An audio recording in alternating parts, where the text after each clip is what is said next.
Hello students, I'm Puan Rosmizar binti Muhammad Rosli from Polytechnic Seberang Perai. How are your feelings today? Fun? Anxious? Not fun? Or no feelings? Okay, now let's enjoy with today's topic. In this topic, we will learn 4 qualitative approaches in decision making. Namely, the first one is jury of executive opinion, the second one is Delphi Method, the third one is Salesforce Composite, and the last one is consumer market survey. Before we proceed, let me tell you about the learning outcome of this topic. At the end of this topic, students will be able to, number 1, describe jury of executive opinion. Number 2, explain Delphi Method.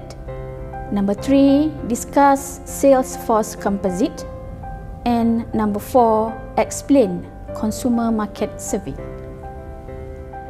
Qualitative forecast, or also known as subjective forecast, incorporate such as the decision maker's intuition, emotions, personal experience, and value system.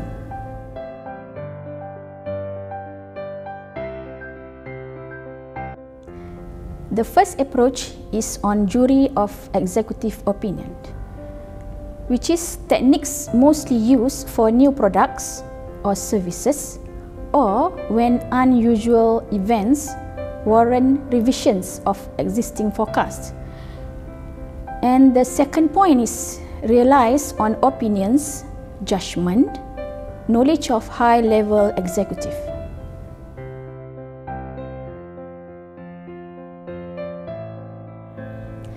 The second approach is on Delphi Method. Hazer and Render said that Delphi Method is a forecasting technique using a group process that allows experts to make forecasts. Now, let's look at this video.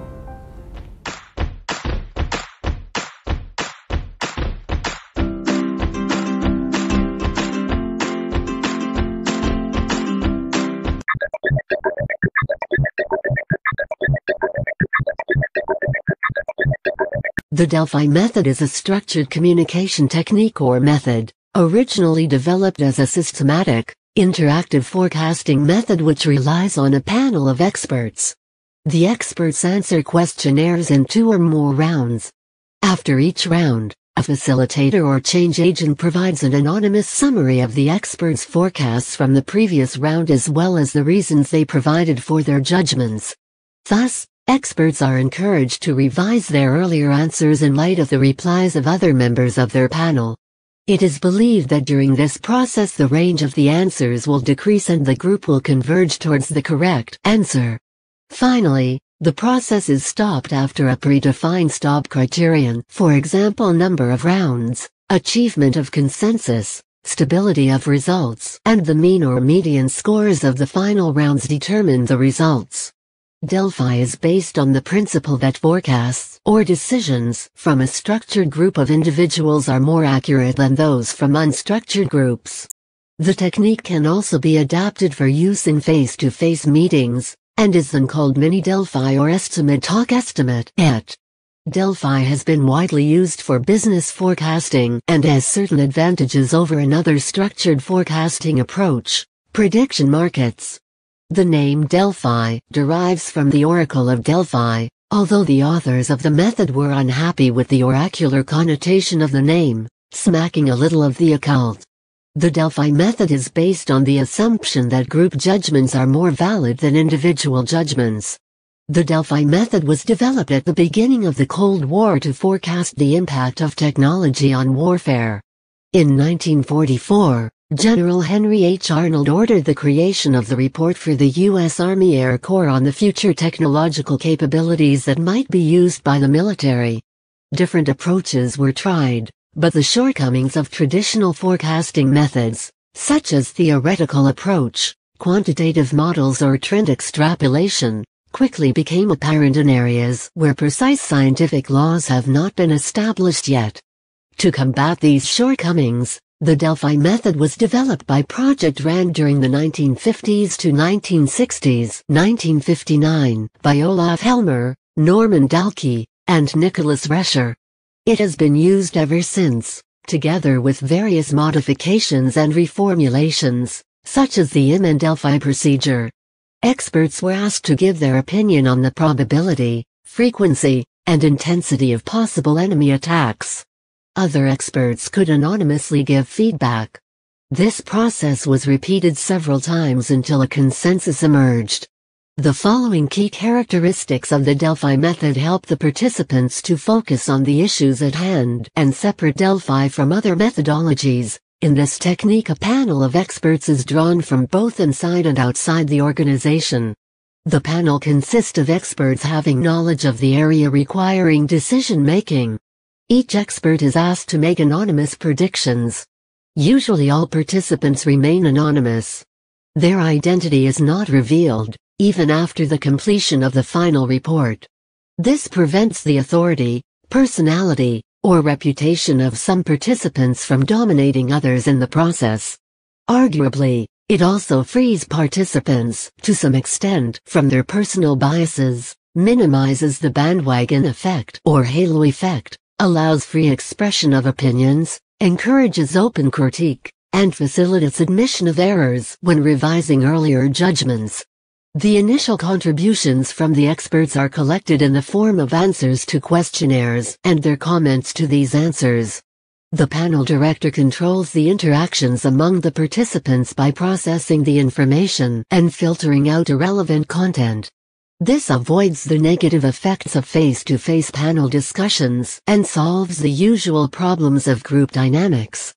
Participants comment on their own forecasts, the responses of others, and on the progress of the panel as a whole. At any moment they can revise their earlier statements. While in regular group meetings, participants tend to stick to previously stated opinions and often conform too much to the group leader. The Delphi method prevents it. The person coordinating the Delphi method is usually known as a facilitator or leader, and facilitates the responses of their panel of experts, who are selected for a reason, usually that they hold knowledge on an opinion or view. The facilitator sends out questionnaires, surveys, etc., and if the panel of experts accept, they follow instructions and present their views. Responses are collected and analyzed. Then common and conflicting viewpoints are identified. If consensus is not reached, the process continues through thesis and antithesis, to gradually work towards synthesis and building consensus.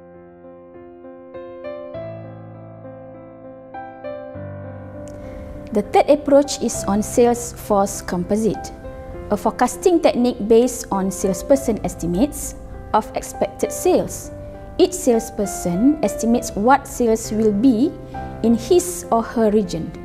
Then, they are combined at the districts and national levels to reach an overall forecast. Okay, let's look at this video.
The last approach is on consumer market survey, a forecasting method that solicits inputs from customer or potential customers regarding future purchasing plans.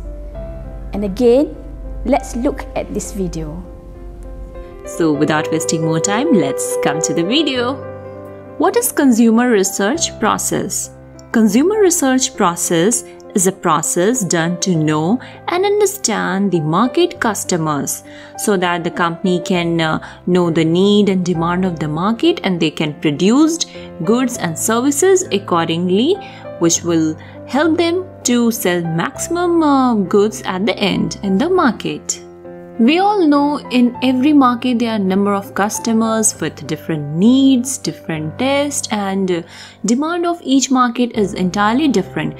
Demand of Indian market is different, demand of American market is different, Chinese market is different, and so on. So whenever a company is thinking about producing a new goods, or they are producing any kind of services, it's very important to know about those markets so that they can correctly estimate what the need of that market is and how they can fulfill those needs. And this is why consumer research process is done, to know about the market, to know about the customer's need and demand. Now let's see different steps involved in consumer research process. Basically, there are 7 steps. First, identify or formulation of problems or opportunities. Second, establishing the design for market research. Third, choosing a basic techniques of research. Fourth, select the best sampling procedure. Fifth, collection of data. Sixth, analysis of data. And seventh, preparing the report. Now let us see all these steps in detail. First, identification or formulation of problem or opportunity. As the name suggests, identification of problems or opportunities. Any organization do a research work either to know why the problem is happening or what opportunities they have in the market.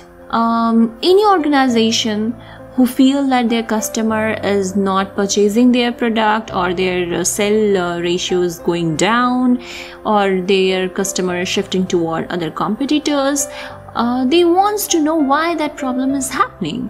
Or maybe a company wants to produce a new product, or they want to make a new product line, and they want to know what product should we choose so that we can make more money at the end, we can sell maximum goods and services in the market.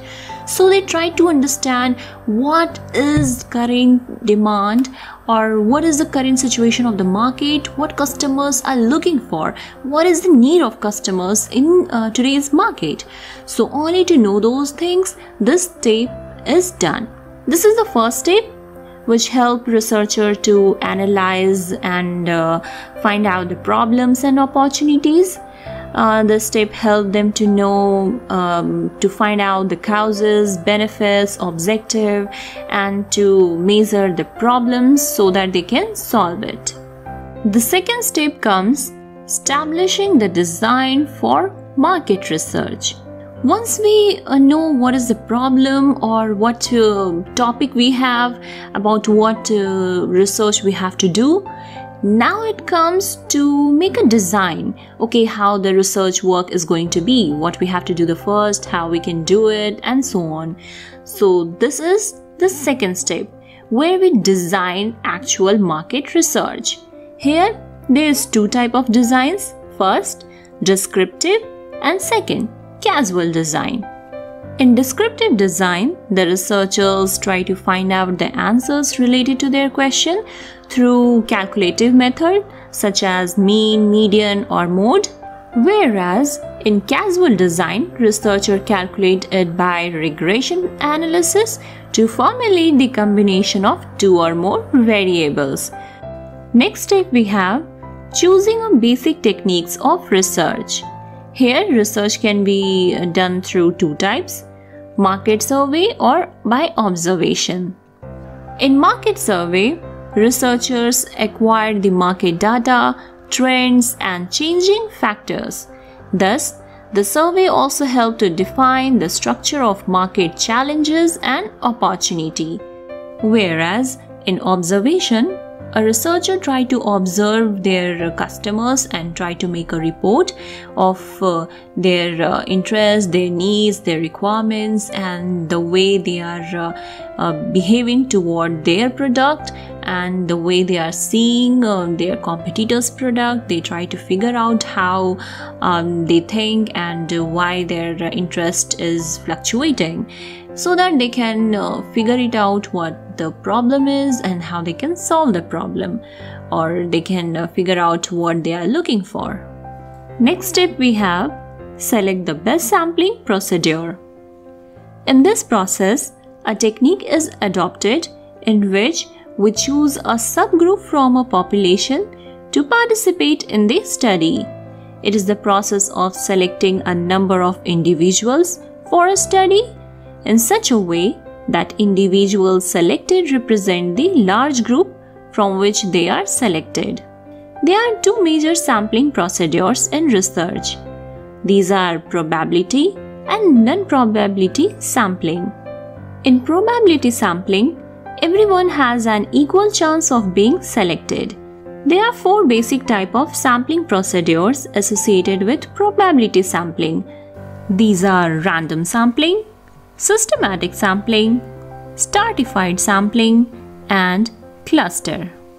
Whereas non-probability sampling is used in some situations where the population may not be well defined. The main reason behind conducting non-probability sampling is that it is less expensive than probability sampling procedure, and it can be implemented more quickly in compared to probability sampling procedure. Non-probability sampling procedure includes purposive, convenience, and quarter sampling procedures. Next step we have collection of data. In this step, a researcher tried to boost their research work, try to collect the information from other sources so that they can gather all the necessary information.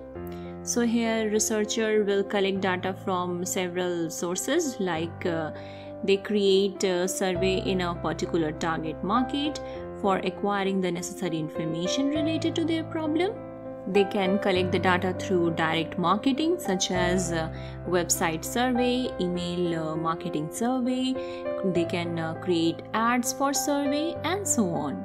They can also collect the data from government reports and market mediators, and they can also collect the data from directly interacting with the public or with the customers in the market. So here the basic aim of this step is to gather more and more information and gather all the necessary data so that they can work on. Now the next step is analysis of data. Once information is gathered, once report work has been formed, data are collected, now is the time to analyze the data, because all the information and all the data which they have collected is not important, because there is a bunch of information, and this is the time where they have to select which information suits the best, which data is more important for them, so that they can filter it out. Here, the collected data is analyzed through statistical tools such as standard deviation, correlation, regression, Keyes squirrel test, E-test, F-test, and ANOVA. And now finally comes the last step, which is preparing the report. In this step, researcher create a report which carry all those filtered data which are important and which help them to solve the problem. Here researchers should communicate with their teams and managers in the form of oral or written. And in this step, the researchers made the report of market research for solving queries and find the answer to a particular problem. The reports also contain various points like approval later, table of contents, list of examples, methodology research, research goal, techniques, results, hypothesis, and conclusion. As a conclusion, I hope all students will understand 4 qualitative approaches, which are: the first one is jury of executive opinion, the second one is Delphi Method, the third one is Salesforce Composite, and the last one is consumer market survey. That's all. Thank you, everyone.